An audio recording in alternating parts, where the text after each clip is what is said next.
3.6 chain rule. The chain rule is really the derivative of a composition of functions. So this will complete the rules we have. This is a rule for any function, or any two functions really. It's not for a particular function like sine, cos, or tan, or for a power function or a constant function or anything like that. This is a rule that applies to any two functions.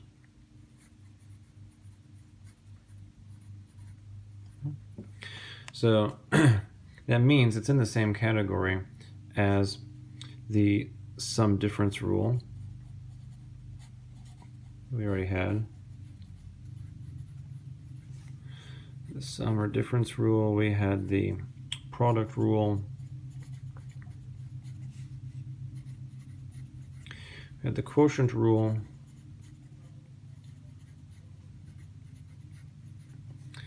we also had the constant multiple rule,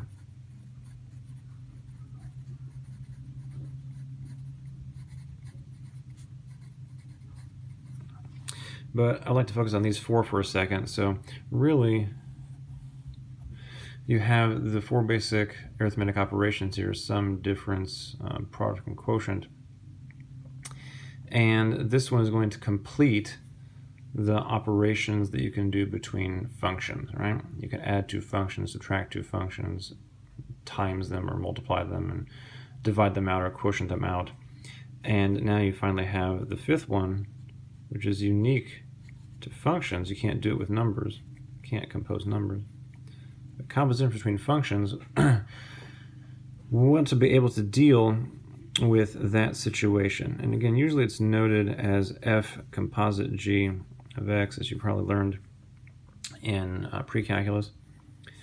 And what that really means is you take the right function and you substitute it into the left function. So another common notation for this is the process that you perform, right? That you put one inside the other, and really this is the definition of composition. Okay? This is the symbol to denote composition, and this is what you actually do in practice. You take the right function and put it into the left function, and you get a new function.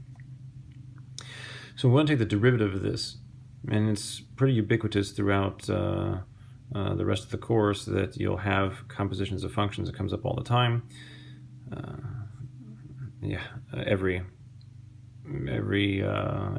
problem set has this scenario in it for sure. So to take the derivative of a composition, have f, I'm going to use this notation. Right? Again, the definition of what it means to compose, put one side the other. So I've got an inner function g and I've got an outer function f, and I'm going to take the derivative. I'll use the tick mark notation. There, use the prime notation.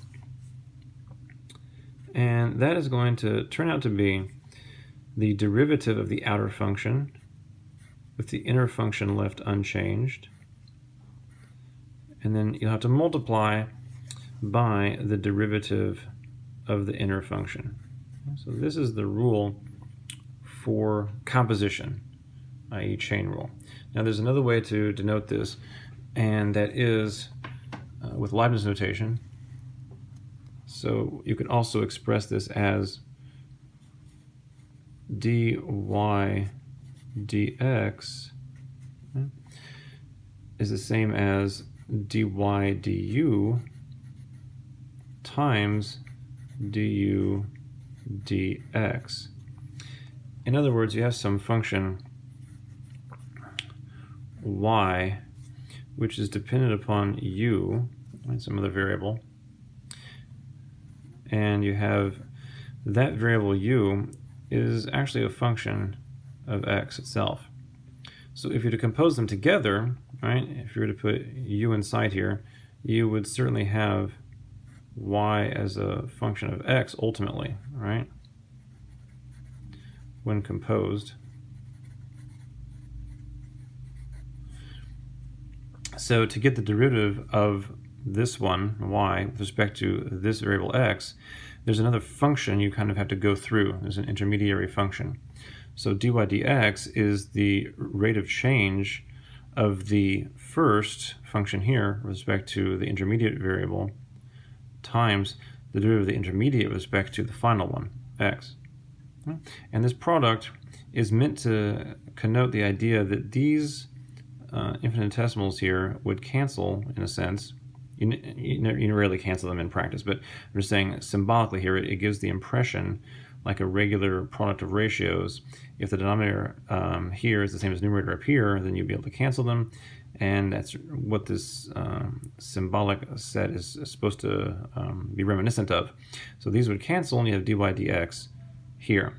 And this product, although I prefer to do most of the problems in this format, the textbook will require using this setup, and there are some problems where this is more advantageous, and we'll see that as we work through some of the problems.